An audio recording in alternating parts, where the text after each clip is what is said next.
ఉపాధ్యాయులారా, మేధావులారా ఎంతకాలం అబద్ధాలు చెప్తారు? హిందువులారా కళ్ళు తెరవండి, ఎప్పుడు సంఘటితం అవుతారు? ఇది ఆవేదనతో చెప్తున్న మాటలు.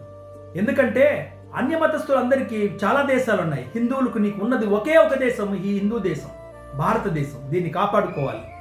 1947 సంవత్సరంలో నువ్వు అవునన్నా కాదన్నా నిజమేమంటే ఈ దేశము విభజన మతం ఆధారంగా జరిగింది. దాదాపు 20 లక్షల మంది అన్ని రకాల ప్రజలు చంపబడ్డారు.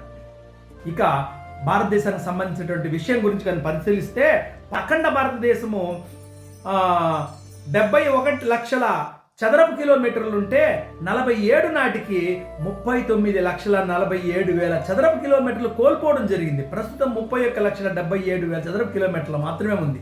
ఇంకా అంతకంటే ఘోరం విషయం అంటే 1947లో పాకిస్తాన్లో 24% వరకు ప్రజలు హిందువులు ఉంటే నేడు 2% అయిపోయింది. 1970 ఆ ప్రాంతానికి వచ్చేటప్పటికి 35% బంగ్లాదేశ్లో హిందువులు ఉంటే నేడు 11% రావడం జరిగింది. ఆలోచించండి, మేల్కొనండి, కళ్ళు తెరవండి, సంఘటితం కాండి. నచ్చితే లైక్ చేయండి, షేర్ చేయండి, సబ్స్క్రైబ్ చేయండి.